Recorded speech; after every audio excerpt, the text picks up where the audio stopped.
going to go ahead and get started. We do have one of our panelists that will be joining us shortly, but let's go ahead and start. Welcome everyone to 10,000 Degrees Summer of Success. It's Career Week, and today we are specifically exploring healthcare careers, and we have an amazing panel that I can't wait for you all to meet. And it's wonderful that so many of you have arrived today. We've got over 20 people in the room, so thank you so much for your time and being here. Very quickly, for those of you who don't know me, my name is Gwen Snyder. I'm the Career Success Manager here at 10,000 Degrees, and I will be your host for tonight. All right, before we begin, a few housekeeping items. Please stay muted. Feel free to turn on your camera if you're comfortable. I also have a co-host, Han, who is in the room. If you're having any trouble at all, feel free to chat her in the chat pod. If you have any tech issues, we're here for you. All right, so let's get started. You all have been eagerly awaiting to meet our panelists, so let's meet them. We are actually going to start off with Rocio. So Rocio, if you'd like to introduce yourself, and again, for all of our panelists, please let us know your name, your alma mater, and your interest in healthcare, and also your current job situation. If you're working somewhere, if you're looking, whatever that situation might be. So let's get started with Rocio. So I'm Rocio Camacho. I currently have a clinical operations manager. I manage 5 different service lines at Ridgecrest Regional Hospital, which is located in Central California / Southern California. I attended Chico State and graduated in spring 2017. Seems so long ago. Why healthcare? I chose to go into healthcare because I wanted to help bridge the gap between the underserved community, our immigrant community, and our underinsured community. I come from an immigrant background, so I know what it's like going into a healthcare facility and someone in the healthcare facility not speaking your language. So I really did want to be able to help bridge that gap from the administrative standpoint. And initially, when I attended Chico State, I did declare my major as pre-nursing. And as we all know, nursing programs in California are very, very impacted. So 2 years into my college career, I decided to minor in healthcare administration. And then I applied to 3 nursing programs. I got whitelisted for 1 program and didn't get into the other 2. And so then I decided to make my minor into my major with it, which I got a bachelor's degree in science with an emphasis in healthcare and community service administration. And what that means is you basically do a lot of the behind the scenes business administrative side of the career. So things that you don't really see on a day-to-day basis. So as far as managing the staff, making sure we meet all of our licensure requirements as far as the state goes, the county, infection control and prevention, all of the business side. So that means your accounting, your payroll, your time cards, scheduling, the HR side of managing the staff. So it's a little bit of everything. Does anybody have any questions so far of everything I've covered? I think we're good. And then if anyone has questions, pop them into the chat box because I will direct those questions to our panelists. So let's finish our intros and then we'll get to those questions. Thank you, Rocio. Let's go on to Jane. Thank you, Rocio. Hi guys, my name is Jane. My current situation is I haven't had my first job yet because I just graduated in May 2020 from the University of San Francisco from their nursing program. And I'm just out here looking for a new grad program, but more so I'm studying for the NCLEX, which is the exam for our licensure to allow me to practice soon. And the reason why I chose healthcare is because I wasn't really fond of math in school. I could do math, but more so my passion was in science. And then I read into it and I've realized my favorite part about science is learning about the human body because of its applicableness to our own life and our own loved ones and family. So I looked into healthcare and kind of sorted out like which major would be financially stable and which one would be plausible, because to become a doctor it would take maybe decades to finish, but for nursing I could finish it within 4 years if I get into a bachelor's degree program. And so that's why I became a nurse, or like that's why I chose nursing. Thank you so much, Jane. And Katima has joined us. So if you wanted to provide your intro, I know that you just arrived, but we're so happy that you're here. It's okay. And if you just wanted to give a brief introduction of your name, where you're currently working, your alma mater, and why healthcare for you. Thanks so much, Katima.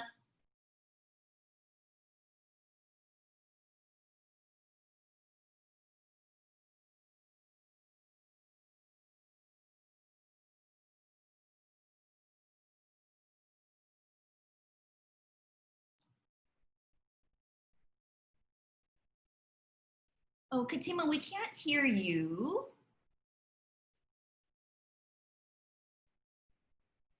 Mm.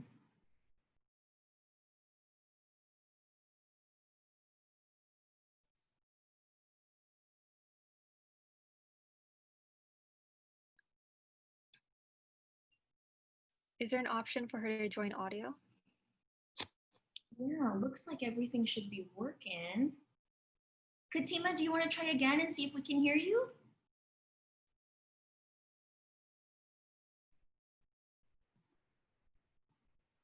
Oh.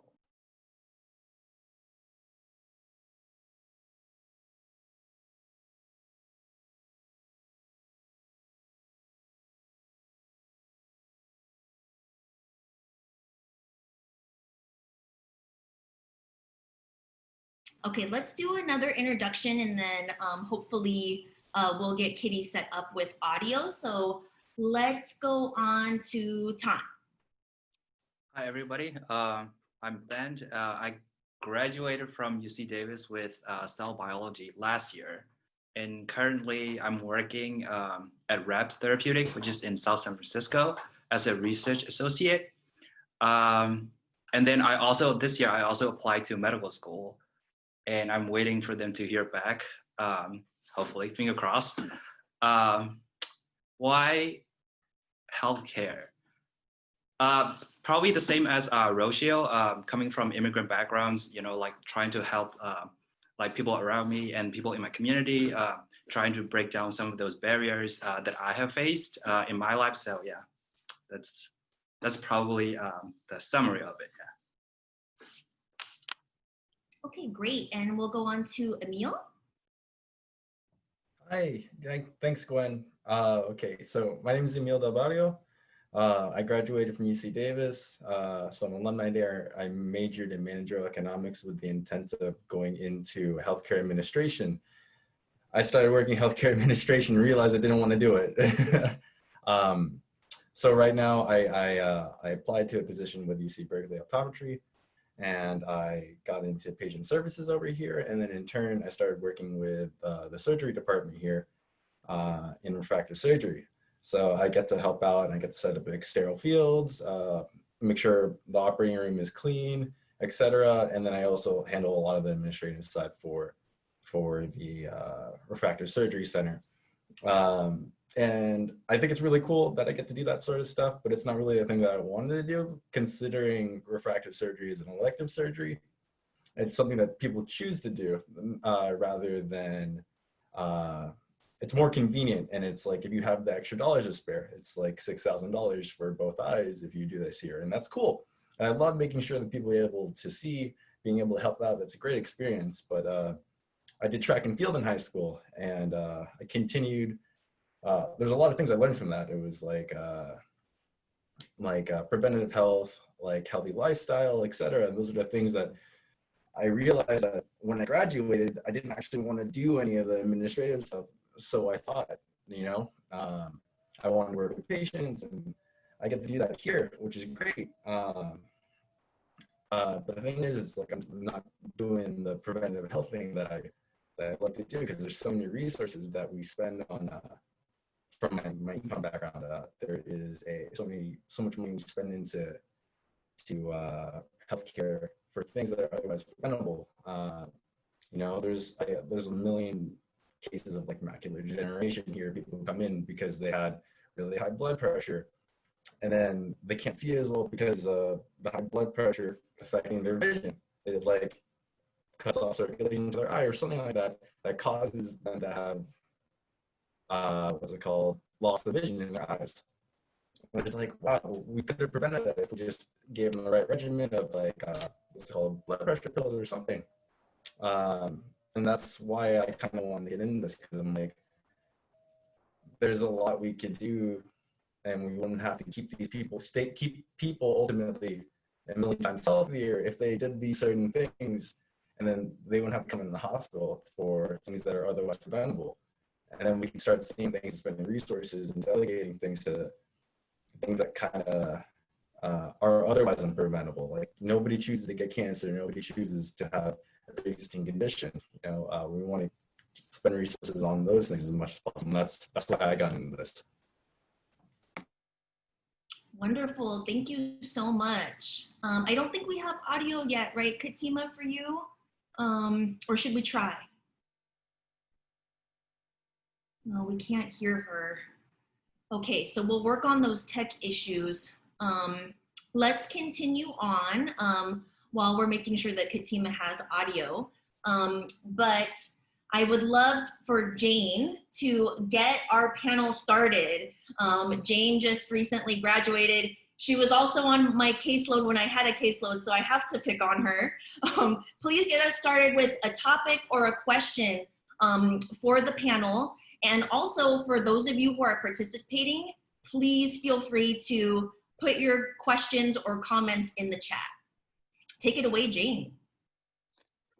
So my first question is regarding with like job interviews. So I was wondering, what can I anticipate hiring managers to ask during job interviews for like a healthcare position?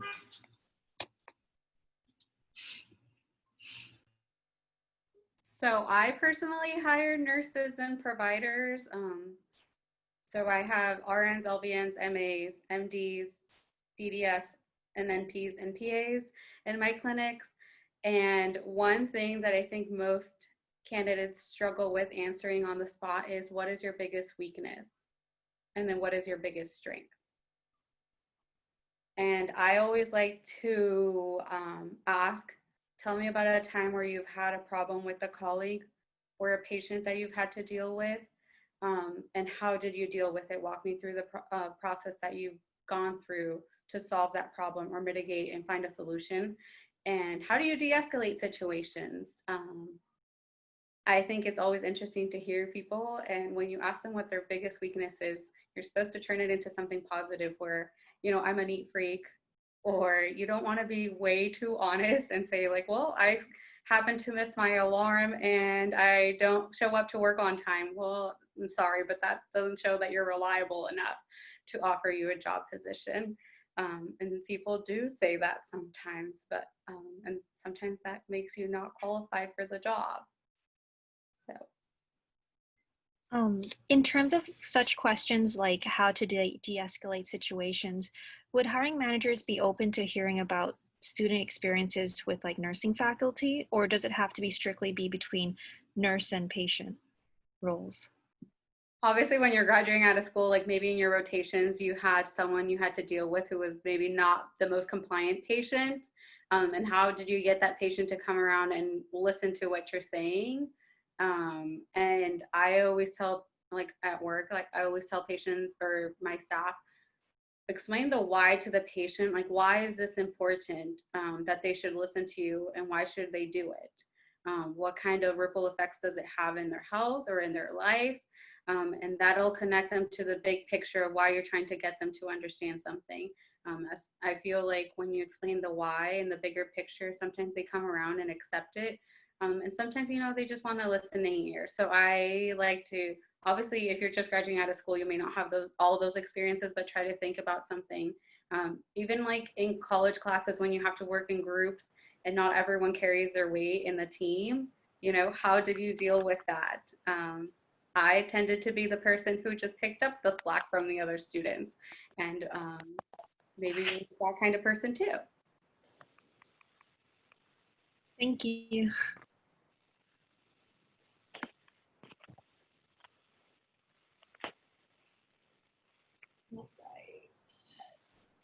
Any other questions? Or Emil, I know that you are currently working. Do you have a take on some of Jane's questions about interviewing and your experience at UC Berkeley? Like my take on how interviews work, or like what I did to prepare. Any, any of Oh, that would be helpful. Yeah. I guess I can kind of answer like what I did for my interviews. I'm I'm naturally very well spoken, I guess, for the formal part of interviews.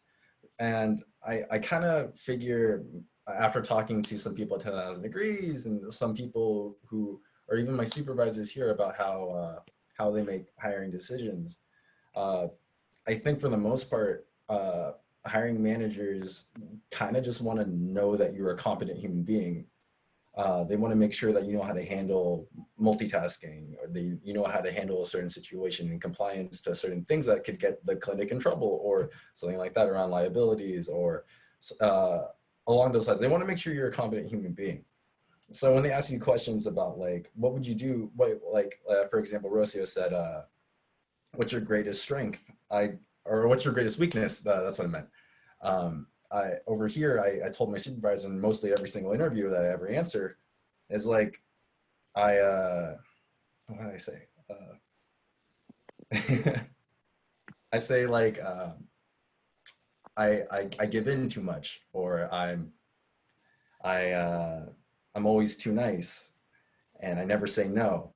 So, and that's a problem because sometimes I bite off more than I can chew. But the better side of that is that I know how to delegate when I have too much to do. Let's say I have 4 tasks. Usually something that I say is like, oh, I take on 4 tasks. I can only handle 3. And I'm like, hey, I know how to ask for help. That's my greatest strength. I always know how to ask for help. Something along those lines. Because at the end of the day, a lot of the things that you do in healthcare is a team effort. There's no way that I can do a surgery. I'm not a doctor. I'm sure that never did a residency for like like practice surgery. If we didn't have the doctor and the doctor didn't have me to set up his exam trays, he's not gonna get the job done, you know? So they want to make sure you can do a lot of those things. And at the end of the day, that's being a competent human being. And that's kind of my take on the interviews. Thank you. Thank you. To add, sorry. Go ahead. No. To add on that, so make sure you research the company or the school mission. Sometimes they'll ask you like, oh, like we are looking for this type of person, and then are you qualified for it? And then even though your resume say you're qualified, you might not fit the mission that the company set up for, the school set up for. Then in that case, you will not be able to answer it. Then that's one of the problem that I see when I'm interviewing at my company. The other thing is make sure you know your resume. Even though some people put stuff on there, like when I ask some question, they don't know they don't remember what they put on it. So like, yeah, whatever you put on, make sure you're well rehearsed, and then you're able to tell a story or whatever they ask you. Yeah. Thank you. All right, and I believe that Katima has audio now. I am so sorry for those tech issues, but if you wanted to, I'm sorry too. oh, it's okay. You're here. That's all that matters. Okay. If you could, we're gonna backtrack and give a brief introduction, your name, where you're currently working, your alma mater, and why healthcare, and then we'll turn back to our panel and feel free to chime in because I know you have a. Okay, thank you. Can you hear me okay? Like good level? Okay. So my name is Kitty-Ma. A lot of people call me Kitty. And I've been working as a nurse for almost 6 years now, which is kind of scary to think that because I'm always learning something new. with every shift. And I started out on a stroke unit, and I also worked on an oncology floor for cancer patients. And now I work in the ICU. I've been in the ICU for 3 years now. And I was in San Diego for the bulk of my time as a nurse for 5 years as a registered nurse. And then in November of last year, I started travel nursing. And I've actually continued to extend my time in San Francisco because all of my family lives in the Bay Area. So I'm at California Pacific Medical Center working in their ICU right now. Awesome. Thank you so much. So now that we have our complete panel, I want to open it up to, Ben or Jane or Emil, like what questions or what else do we want to discuss in regards to healthcare now that we have everyone in the room? I'm going to defer to y'all. This is probably more towards Katie, or yeah. Why nurse? Why not other profession? So I always knew I wanted to go into healthcare and into the medical field because I've always been fascinated with the human body. And I also wanted a position where I would be able to help people directly, like more hands-on. And I used to want to be a pediatrician, be a doctor. And I ended up we had a career day at our school. It was in middle school. And there was a doctor, a nurse, a businessman, a lawyer there. And the nurse was really talking about how she was able to work full-time. The 3 12-hour shifts is considered full-time per week. And then she was also able to have her family and make it to all her daughter's volleyball practices. And I'm one of 8 kids. I'm very family centered in my life. And so I wanted a job where I could have that flexibility if I wanted a family one day. And then I also realized from the doctors and the nurses talking about their professions that the nurse was the one who actually spent more time with the patients at the bedside and had more hands-on time. And I wanted that direct interaction. So that's kind of what steered me towards nursing over going to med school. Thank you. No problem. The only reason I asked is because I applied for med school this year. Okay. No, I think doctors are awesome, and it's cool that you have the option to open up your own practice once you have experience, and you get to work with patients at a different capacity. I actually want to go and get my nurse practitioner license so I can use the experience I've had as nursing and apply it at a practitioner level, because you kind of see things from a different standpoint when you're at the bedside all day.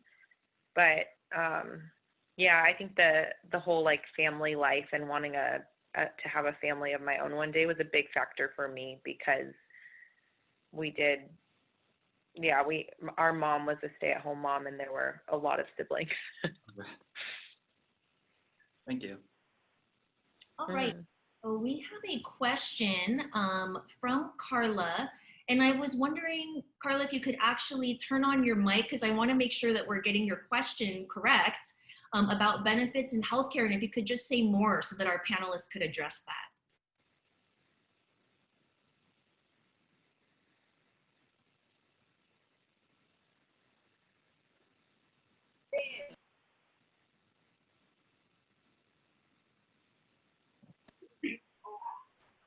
Hello?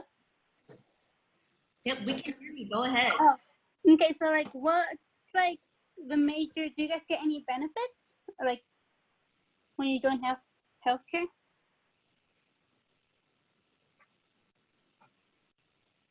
Benefits as far as healthcare benefits, or? Yeah. Okay. Yeah, I can speak to that. Is that okay if I go ahead? Yeah, go ahead. So when I was working in San Diego at the hospital, based on whether you were full-time or part-time determined what kind of medical benefits you get, and then you pay partially into it. So you could decide what kind of plan you wanted when it came to like dental care and eye care and medical coverage care. And then now working with a travel company, it's similar where I got to choose how much coverage I wanted, and then the company provides a certain level of care. But it differed between, like, I know my friends who I worked for the Sharp healthcare system in San Diego, and I know friends who worked for the UCSD medical system got more benefits than what I was offered at mine, even though the ones offered at Sharp were very decent. It just depends from place to place, and you'll go through that with the human resource department when you've been accepted for the job and you go through all the paperwork. They'll go over that kind of information with you. I can also kind of speak towards like the benefits. So I work for the UC Berkeley, so it's a public institution. And for the 401b or my retirement savings, they give me they match my, my retirement by 8% if I'm working full time. So whatever I donate or not donate, that's my money, put towards my retirement, they'll match it at 8%. So they essentially give me 8% on top of whatever it is that I'm already putting in there. Or something along the lines. They give me free money on top of the money I put in for my retirement. I probably said that wrong, but it doesn't really matter all that much. As far as the insurance goes, the university gives me a few options. It gives me the option of having Kaiser, which is an HMO. It's an in-network sort of like healthcare provider. You can only see doctors in that specific network. And then if you went out of network for a specialist, like let's say that you have Kaiser, but Kaiser specifically writes a referral for you to go to see me in optometry here in Berkeley, then you would pay out of pocket here for your visit, and then Kaiser would then reimburse you directly. Well, let's say you get the UC Berkeley also offers me Blue Shield. That's a PPO. And that gives you the benefit of seeing more healthcare providers in different networks. It wouldn't be the ones that are in network for an HMO, but it would be ones that are under contract with Blue Shield. And then you have, most of the time, the providers have their own set of fees, but the insurance will give you a copay or whatever amount. You pay this much, and then the insurance will cover the rest of your visit. And you have a certain allowance for that sort of thing. I work in insurance, so I work on the receiving end of the insurance, so I kind of want to chime in for a second. On top of that, if you're working for a company or a private, they also for my company they also give a stock options and stuff. And on top of that, they also have other benefits probably lunch at work, or some company give even lunch and dinner. Some have 3 days a week lunch, or 2 days a week, or 5 days a week lunch. So that's additional bonus benefits.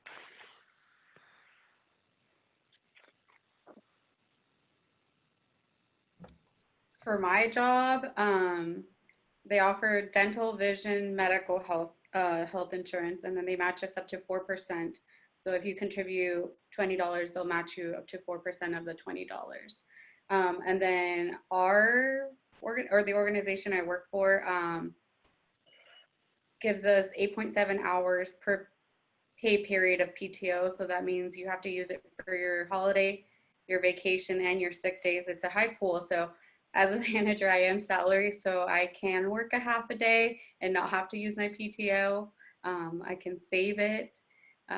So that's really nice.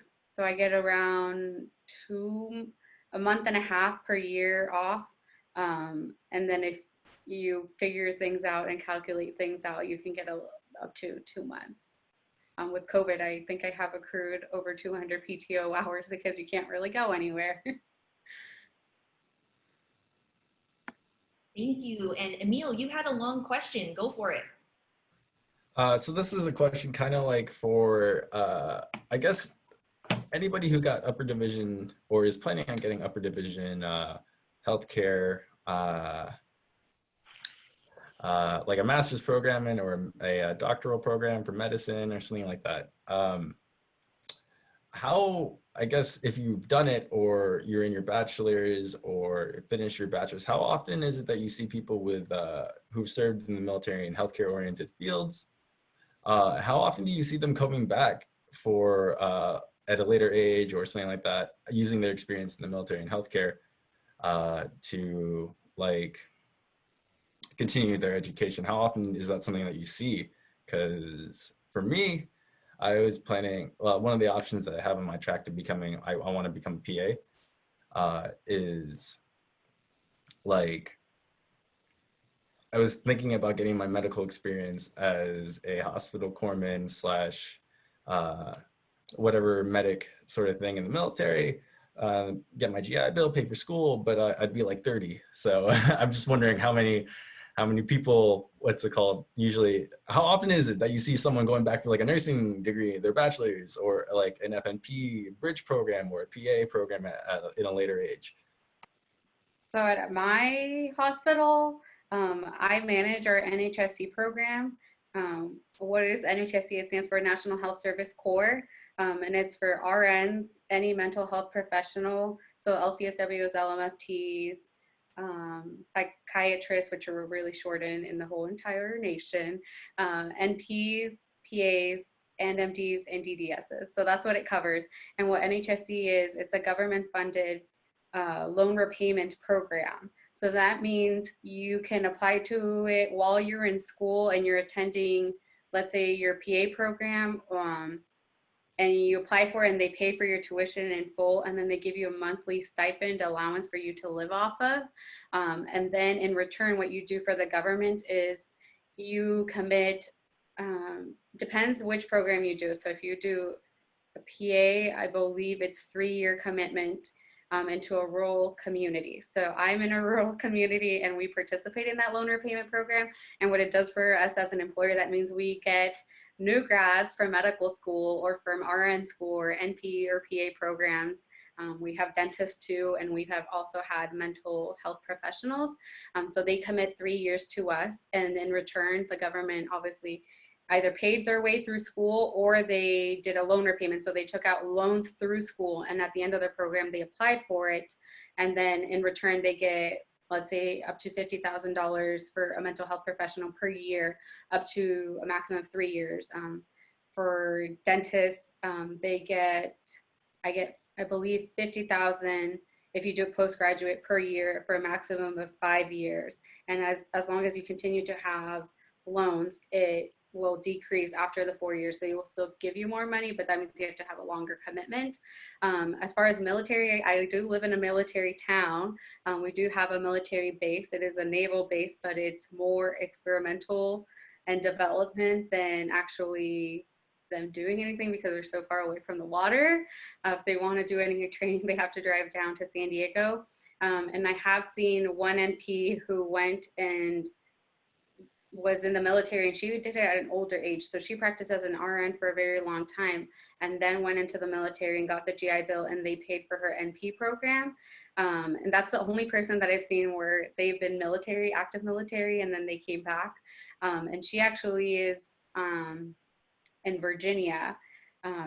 She's in the reserves, and she is a lieutenant, I believe. And so she took a year off to go back and practice as an NP on the military base in Virginia. She's really close to Quantico, and this is her second time doing it. But she did get to travel the world, and she doesn't have any loans. But if you do decide to not do military and you decide you don't want to take out any loans, there is the NHSC program, and it is nationwide.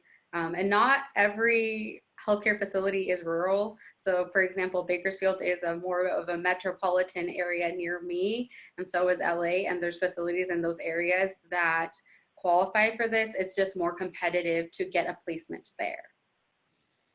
And some programs, some hospitals, our hospital does an earn to learn program. So that means if you commit an X amount of years, they'll pay for your schooling as an RN, an NP, or an MD.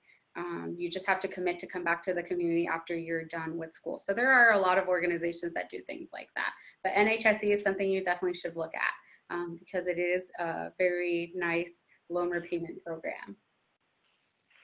Thank you. I'll definitely check that out. Actually, I did an internship in Hawaii and they were talking about that in the rural health clinic on the Big Island. So thank you.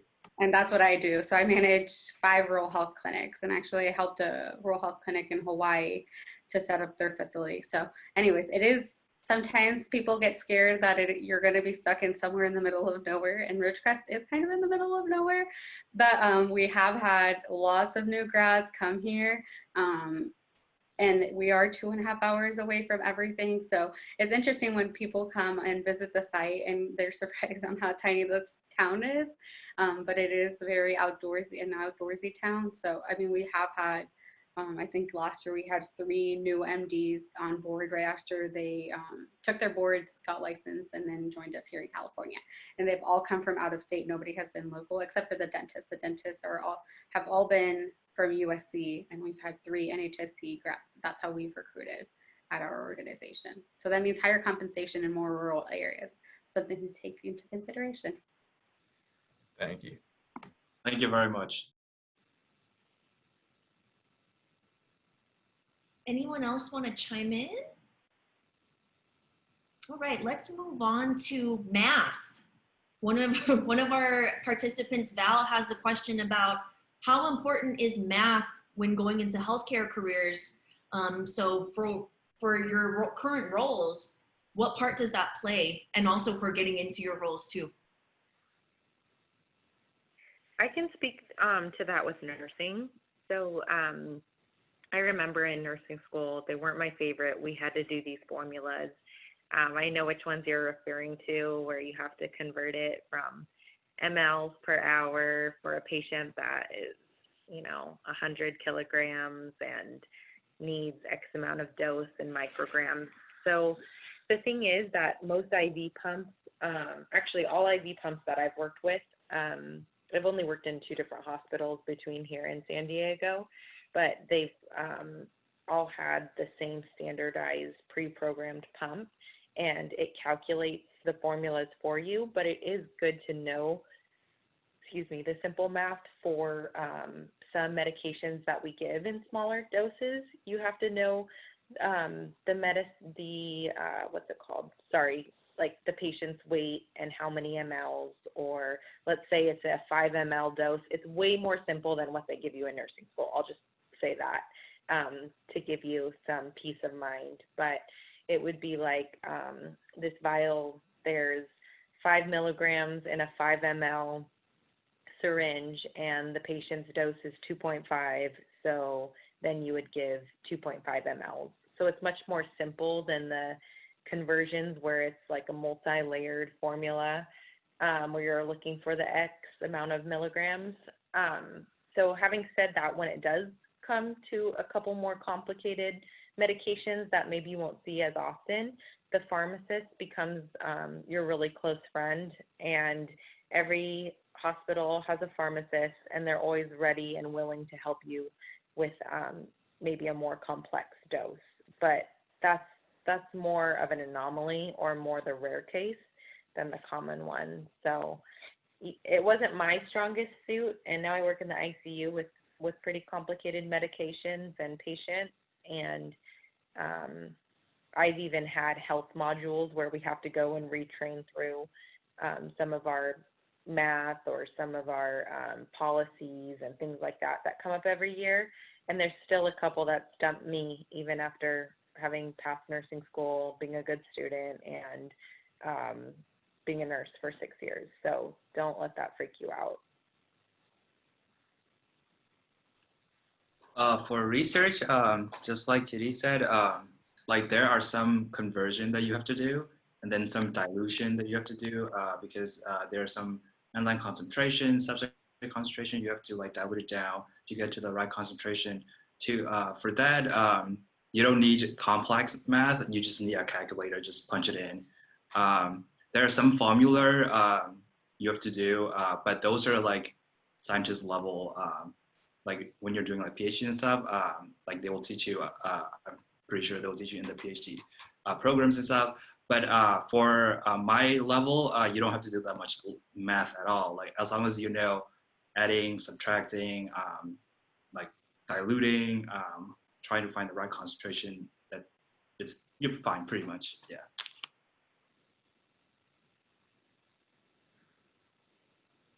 I just had a random thought, Emil, but I know you said you wanted to become a PA, and I don't know what your reasoning is, but there is a really robust, great program for NPs at Ohio State University in Columbus, and it's an RN, NP, MSN program, and it's accelerated. So what that means is that you go to school year-round for 3 years, but you graduate with your MSN NP. So you get your RN in the first year, and then by the time you graduate, you can, I think when you apply, you have to know what specialty you want to go into. So if you want to do, let's say, women's health or primary care or whatever the case may be, and then you specialize that, and that's what you do in your rotations. But it's 3 years, and the prerequisites are some of the science courses like anatomy, physiology, chemistry. What's the other one I'm missing? Microbiology, pharmacology, basic math, some of your lower division classes. And the one that's like kind of out of the room is pharmacology, but you can find schools online where you can take it, especially with COVID going on. And then the other prerequisite is that you have a bachelor's degree. It doesn't matter in what your bachelor's degree is in, you just have to have a bachelor's degree to qualify along with the prerequisites to apply for it. And actually, if you really are interested in that and you think you can qualify for the program, the application just opened August 1st. And that's for fall 2021 admission. Yeah, I actually took a look at that. I actually took a look at all the bridge programs for MSN to FNP. So that's something that isn't a whole lot known, that people can do a direct MSN master's and entry level to nurse practitioner in whatever specialty they want to do. And I actually took a really big gander in that. I know Samuel Merritt in Oakland does that. There's a few more that I saw that do that too. And I've definitely taken a huge look. So thank you.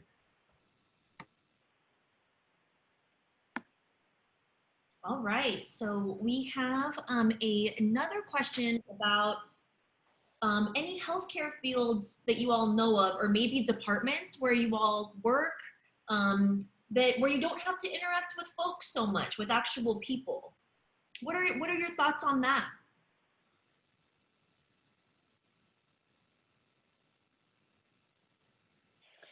Gwen, did you say where we didn't have to interact with COVID patients? Or not interacting with people so much, and just like, okay, mentioning like lab work, which I think is a good possibility. Are there any other fields in healthcare that you all know of where that interaction with people is not so much? Maybe you are in the lab or doing something else. Any thoughts? I think accounting, like our finance department, doesn't have to interact with patients. At least our accounting department. Of course, there's the billing office, but the billing office is separate from the finance office. The finance office is across the street, at least at my organization, in the administrative world. So they don't ever see patients come up there and argue with them about their bills. They just only interact with the CFO and some of the clerks, like accounts payable or the payroll specialist. They do a lot less interacting. I would say they never come across patients unless them themselves are seeking health care. So I think they have minimal. And at the hospital I work at, some of those roles have been turned into remote work. So then you really don't have to interact with anybody if you don't want to. Due to COVID, they're trying to make as many positions as possibly to make them remote and not have to have them come on site. I would say the insurance world too, like credentialing insurances. I mean, sometimes you do have to talk to doctors if they didn't give you all the documentation, but they don't interact with patients. I mean, they do have to interact with doctors, but, and sometimes patients may be easier than dealing with some of the providers, but that's just my opinion. I think also in the hospital setting, pharmacists don't interact with the patients as much. They definitely interact with the doctors and nurses, and we'll call them with questions or to find out more about medications that we have questions about or want to clarify, but they don't work firsthand with our patients. More rare instances where they would maybe ask about a patient's home medication, but that is more rare. This is the same for working in the lab. Like you don't really see anybody except like people you're working with. You'll get samples from a clinical researcher or a physician, then they will, or from different sites, and then they will send you like in a test tube, and then like that's what you work with. Which bring up to, that's one of the reason I want to get out from research. Like I love talking to people. I love interacting with people. So that's another reason I want to become a doctor too. Yeah. So yeah.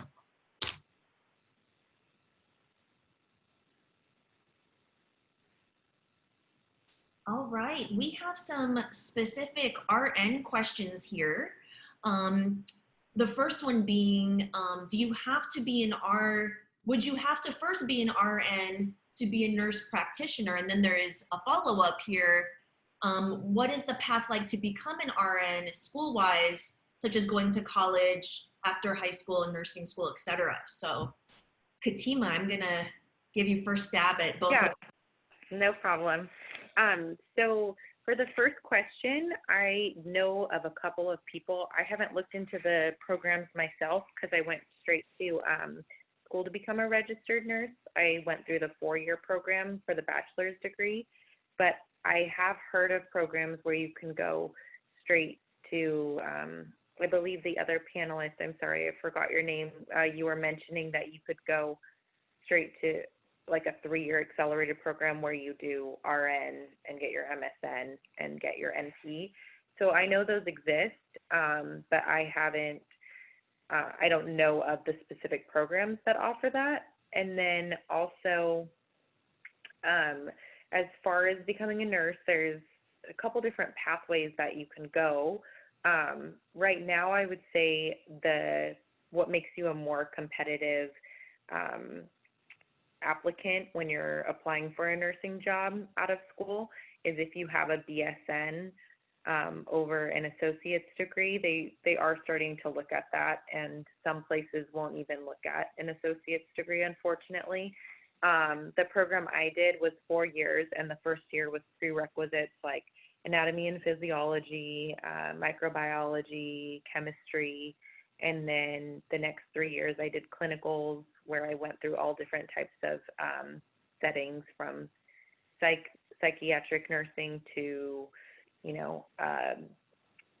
women's health to geriatric to pediatric nursing. So that would be what a 4-year program typically looks like, where the first year is prereqs and then you go into your clinicals sophomore year.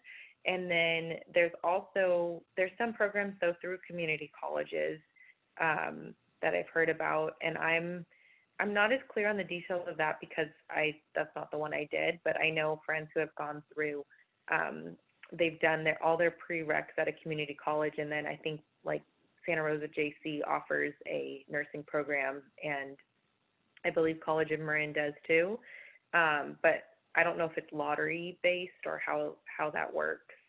And then there's a couple of nursing like accelerated programs where it's like what we would have done in our 4-year bachelor's degree, they do it in an accelerated like 18-month program. There's options too. If you've gotten your undergrad in another field, I have friends who went to undergrad for biology or chemistry, and then once they graduated with that 4-year degree, they decided to go to an accelerated nursing program. So there are a lot of different options out there, but I would say if you can get the help and the resources to get your bachelor's degree, that does make you much more of a competitive applicant when they're going through the interview process. Rosario, did you have anything as far as being on the hiring end and seeing maybe applicants that are nurse practitioners versus RNs? do you have any insight as well? I know that the NP world right now is very saturated. So those, I mean, like just alone at our hospital, we have way too many NPs. And we did do a lot of earn to learn programs for a lot of NPs. So we grew our own RNs into NPs and paid for them to go back to school if they had the interest, because we do have a bridge program here. And what that bridge program for us is, it used to be LVN to RN and then RN to NP. I don't think they do the LVN one that much often. But basically they give you a housing allowance, like a living allowance, and then they pay for your tuition to go back to school. I don't know, we have PAs and NPs and then RNs too. As far as accelerated programs, I am looking to go back to school. And then, like I mentioned earlier, I was pre-nursing when I first went to college. And then I changed my major because it was just so hard to get into. And right now I really do enjoy the administrative world, but the HR side of things is not always so fun. And managing staff, I probably manage 40 different employees within my clinics, and that includes doctors. So that side of things can get exhausting. And I'm currently looking at applying to Xavier University. And then for the business side of things, I'm looking at OSU for an MHA. An MHA is a Master's in Health and Community Service Administration. The Xavier University program is an accelerated 16-month RN BSN program, and that is in Ohio, but it is a private Catholic school, so there is no out-of-state tuition. You do have to pay a higher price to get that accelerated program in most programs, and each state has their own accelerated programs. The requirements may be a little bit different within states, within the different states. And I think the other question was, do you have to have an RN to get into an NP program? You don't. Like Kitty mentioned, there are accelerated programs like the OSU program that I mentioned at the Columbus campus, where you get your RN your first year, and then you get your NP by the time you graduate in the 3-year program. They just take longer to complete. And a lot of these programs, if they are accelerated, that means you're year round. So that means you don't get a summer break, and you just have to keep pushing through. Wonderful, thank you. So we have one more question. It will be our last question of the evening because it's already 6. Want to be mindful of time for everyone. But let's go for it with this question. So coming out of high school, because of the situation we're in, being COVID, how important do you think SAT and SAT is if you're wanting to go into healthcare? And I'm guessing in preparation for college. How important would you say these types of tests are for you to get into healthcare fields? This is open to anybody. I feel like there are some colleges that no longer require an ACT or SAT, but you also have to keep in mind that nursing programs, for example, are really competitive. So maybe like additional sort of pointers would help the college decide on whether to accept you or not. What I would think was useful were AP exams. For example, if you pass like AP psychology or AP biology, you could potentially like not have to take that prerequisite your freshman year of like nursing school, and then you can like focus more on your time with other subjects that can help you in your career. I guess I can kind of speak on that also. I think that the ACT and SAT is I think as important as it is for getting into the school, not as so much as important as like it determining how good of a healthcare professional you're going to be or something like that. It's you know, whoever's looking over your application for your bachelor's in like nursing or something like that, it's just like trying to see. It's just like for getting into the school. As far as that goes, it's important for getting into the school, and that's as far as it goes. It's not going to determine anything else. It just depends on which program and how lenient they are. It's all by, what's it called? It's not all by each standard for each program. An advice I do have about getting into the college you want to go to, for example, like I can only speak for nursing, was there were such things as like early admission or so, where you kind of promise them if you like submit your application early, and if they accept you, you have to take that acceptance. And then you do get your results back in by December instead of April. And that kind of means you're competing with a smaller pool of applicants than if you were to wait until the last deadline and you have to compete with more people.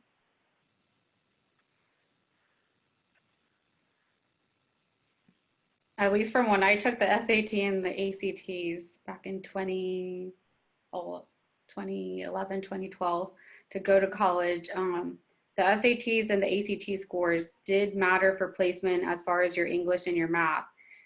So depending on what your scores were, that's going to determine whether you have to take remedial classes or not. And if you do have to take remedial classes, then that means that's an extra class you have to take amongst all your prerequisites and co-requisites for whatever program you want to go into.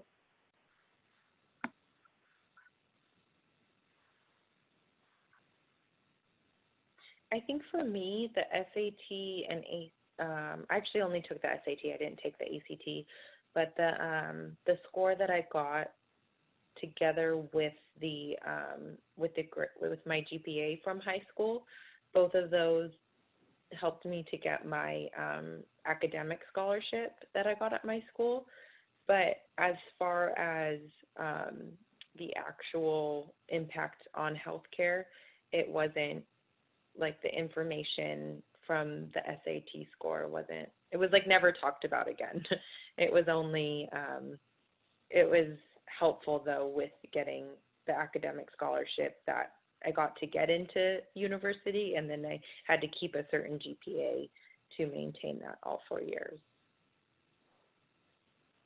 And I mean, if this offers any sort of relief, personally, even though I did well in class, like I got almost a 4.0 in high school, when I did my SATs, I did not do very well. It was like 1,400. I know the scores have shifted because back then it was the 2,400 system, but it would be equivalent of getting like a C on the SAT.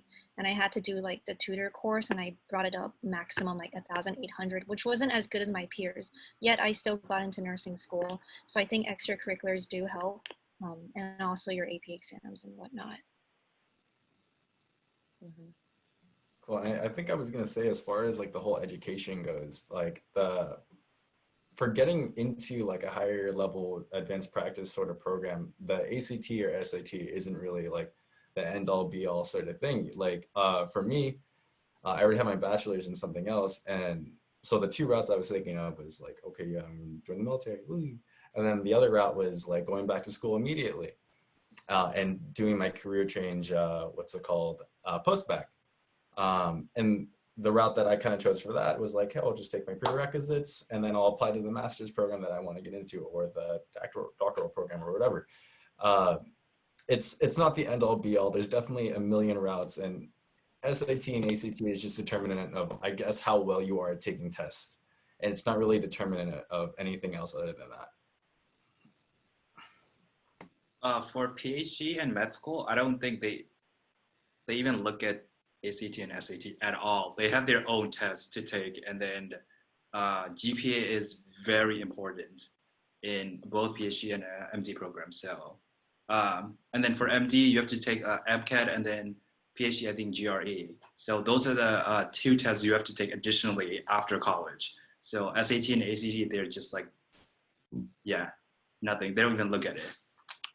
Honestly, kind of like a crapshoot, because I had one friend who was applying to nursing school at the same time as me, and she got 2,400, but she didn't get in until like this past spring. So don't be too stressed. Yeah, I would say in the big picture, like, don't put all of your emphasis there. It's so easy, like just thinking back to high school, all of the SAT tests and all of these things that you're trying to get together and, to prove yourself and prove that you're a good candidate.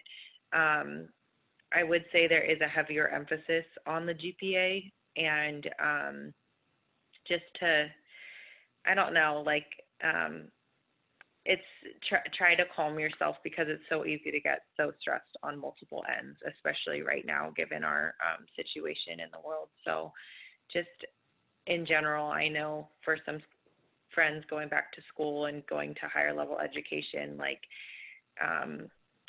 things are like finding out about classes and finding out about getting in is just taking a little longer in general too.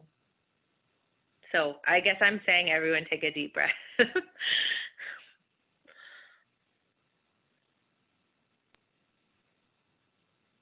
And also you can choose which one you think is easier. You can do a practice test for the SAT versus ACT. Personally, I scored higher on the ACT than SAT, and you can selectively choose which courses send to your college. So just choose the one you do better at. Yeah, good advice. All right, so to close our session today, first of all, thank you for staying. There's been so much really valuable information, regardless of where you want to be in healthcare. So thank you to our panelists. Before we end, I'd like to do my pearls of wisdom. So I want to go around to each panelist. If you could give yourself advice, or our students who are listening in on, healthcare, school, anything that we've talked about, what would that pearl of wisdom be? And we're just going to go around. Let's start with Rocio, and we'll hear from everybody.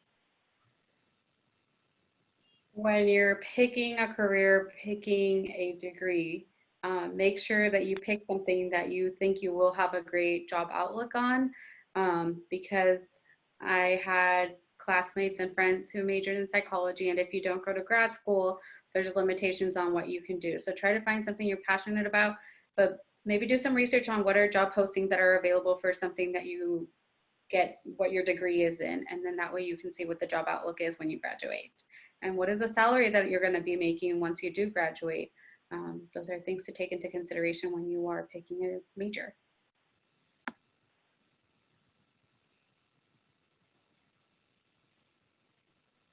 Anyone I else? would say I would say be open as far as like where, if you're applying to multiple colleges and you have your heart set on one specific one, just there's going to be like, decisions as far as finances and what the program looks like and proximity. So I would say apply to more than one and be open, because just in my personal story, I never expected to go to this smaller private school in San Diego, Point Loma Nazarene University. But I originally was going to stay in the Bay Area, go to Dominican. And when I toured the campus, it just, it didn't feel right. I know that schools will probably be online for a little while now, but then I was going to go, I wanted to go to USF, and then I was 10 points away, speaking of SATs, on my SAT from getting a $20,000 scholarship. And I retook it, felt more confident that I did better, and actually scored worse. And so I ended up touring this university in San Diego I had heard about through my friend, and it was right on the ocean. I met some of my lifelong friends there, and I ended up staying in San Diego between college and after college for 10 years, and would call it more home than the Bay Area. So I just think just be open to other possibilities and good experiences in multiple arenas. Like one closed door isn't necessarily bad news, is what I felt for myself.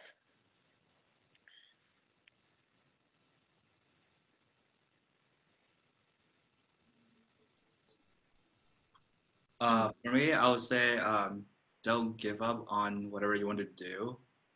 If it doesn't work out on the first time, just keep doing it, or just keep trying. It will somehow work it out. Like, yeah.